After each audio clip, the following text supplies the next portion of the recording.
നിയമസഭാ election result വരുമ്പോൾ മലയാളികൾ ഒന്നടങ്കം ഉറ്റുനോക്കുന്ന മറ്റൊരു സംസ്ഥാനമാണ് തമിഴ്നാട്.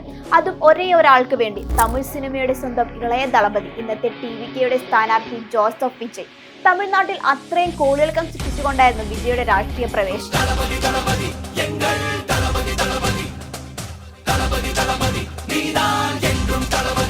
നടൻ വിജയുടെ രാഷ്ട്രീയം ഒരു സിനിമയായി പരിഗണിക്കുകയാണെങ്കിൽ ഇവിടെ മുതൽ ഒരു ഫസ്റ്റ് ഹാഫ് മാത്രമേ ആയിട്ടുള്ളൂ. പെട്ടെന്നൊരു നാൾ തമിഴ് സിനിമയിൽ ഇത്രയും ഫാൻസുള്ള വിജയ് അയാളുടെ മൊത്തം കരിയറും ഉപേക്ഷിച്ച് രാഷ്ട്രീയത്തിലേക്ക് ഇറങ്ങുകയായിരുന്നുവെന്ന് നമുക്ക് തോന്നുമെങ്കിലും ഇത് പെട്ടെന്നുണ്ടായിരുന്നുള്ള ഒരു ചുവടുവയ്പല്ല. പതിയെ കരുക്കൾ നീക്കി വർഷങ്ങളോളം എടുത്താണ് അയാൾ ഈ അങ്കത്തട്ടിലേക്ക് ഇറങ്ങിയത്.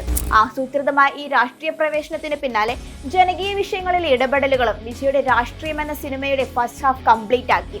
പൊതുവെ ഉൾവലിഞ്ഞ സ്വഭാവമുള്ള വിജയ് വേദികളിൽ തന്റെ ആരാധകരെ അഭിസംബോധന ചെയ്യാൻ നടത്തുന്ന പ്രസംഗങ്ങളിൽ വരുത്തിയ മാറ്റം തൊട്ട് അയാളുടെ രാഷ്ട്രീയം പലതവണ ചർച്ചയാവാൻ തുടങ്ങി. പോക്കിരി എന്ന സൂപ്പർ ഹിറ്റ് ചിത്രത്തിന് ശേഷം അനീതിക്കെതിരെ പ്രതികരിക്കുന്ന ഒരു നായകന്റെ ഇമേജിലേക്ക് വിജയ് അങ്ങ് മാറി. സിനിമയിലൂടെ ശക്തമായൊരു രാഷ്ട്രീയം പറയാനുള്ള പല ശ്രമങ്ങളും പുറകെ ആരംഭിച്ചു. അവസാനം ഇറങ്ങിയ മിക്ക വിജയ് സിനിമകളിലും ഒരു ഗ്രാമത്തിന്റെയോ സമൂഹത്തിന്റെയോ രക്ഷകനായി വിജയ് എത്തി. ഏതാണ്ട് പണ്ടത്തെ ഒരു MGR സിനിമകളുടെ ലൈൻ. തലൈവ സിനിമയുടെ ടൈം ടു ലീഡ് എന്ന ടാഗ് ലൈൻ തന്നെ അന്ന് വിജയ് രാഷ്ട്രീയത്തിലേക്ക് എന്ന ചോദ്യങ്ങൾക്ക് തുടക്കമിട്ടിരുന്നു. അന്നത്തെ മുഖ്യമന്ത്രിയായിരുന്ന ജയലളിതയെ വരെ ഇത് ചൊടിപ്പിച്ചിരുന്നു. പിന്നീട് വന്ന കത്തി, മെർസൽ, ബിഗിൽ, സർക്കാർ പോലുള്ള സിനിമകളിലും രാഷ്ട്രീയം പറയുന്ന പതിവ് വിജയ് ആവർത്തിച്ചുകൊണ്ടേയിരുന്നു, ഒരു പക്ക പ്ലാനിംഗ് പോലെ. മെർസൽ സിനിമയിൽ GSTയെ കുറിച്ചുള്ള പരാമർശവും അമ്പലങ്ങളല്ല മറിച്ച് ആശുപത്രികളാണ് പണിയേണ്ടതെന്ന ഡയലോഗും വന്നതോടെ BJP വിജയ്ക്കെതിരെ തിരിഞ്ഞു. പിന്നീട് അവിടുന്ന് വിജയുടെ സിനിമകളെ പോലും വെല്ലുന്ന രീതിയിലുള്ള മാറ്റങ്ങളായിരുന്നു സംഭവിച്ചത്. വിജയെ ആദായ നികുതി വകുപ്പ് കസ്റ്റഡിയിലെടുക്കുന്നു, ചോദ്യം ചെയ്യുന്നു. അതുകൊണ്ടൊന്നും തീർന്നില്ല. വിജയുടെ യഥാർത്ഥ പേരായ ചന്ദ്രശേഖർ ജോസഫ് വിജയ് എന്നതിനെ കുത്തിപ്പൊക്കി വിവാദങ്ങൾ ഉണ്ടാക്കാനുള്ള ശ്രമവും BJP നേതാക്കളുടെ ഭാഗത്തുനിന്ന് ഉണ്ടായി. എന്നാൽ ഇതൊക്കെ ഒരു തരത്തിൽ വിജയ്ക്ക് കൂടുതൽ ഉപകാരപ്പെടുകയാണ് ചെയ്തത്. 2021 തമിഴ്നാട് നിയമസഭാ തെരഞ്ഞെടുപ്പ് ദിവസം ചെന്നൈയിലെ തന്റെ വീടിന് മുന്നിലെ ഗേറ്റ് തുറന്ന് സൈക്കിളിലാണ് അന്ന് വിജയ് പോളിംഗ് ബൂത്തിലേക്ക് എത്തിയത്.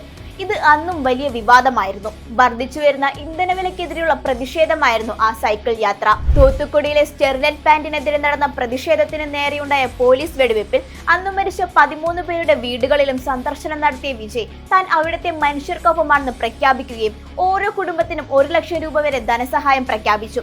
അവിടെ നിന്ന് ഇവിടെ വരെ 2025 സെപ്റ്റംബറിൽ കരൂരിൽ നടന്ന TVK റാലിയിലുണ്ടായ ജനക്കൂട്ടത്തിൽ തിക്കിലും തിരക്കിലും 40 പേർക്ക് വരെ ജീവൻ നഷ്ടമായി.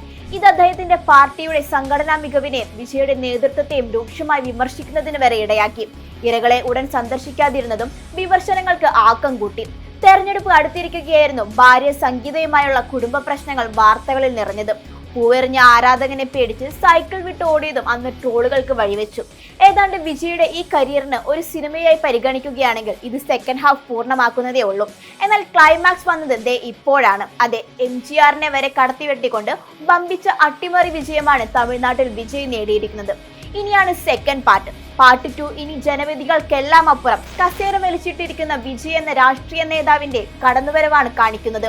അതിൽ ആർക്കെല്ലാം അടിഭദ്രമെന്നും ആർക്കെല്ലാം വിജയമുണ്ടാകുമെന്നും കാത്തിരുന്നു തന്നെ കാണണം.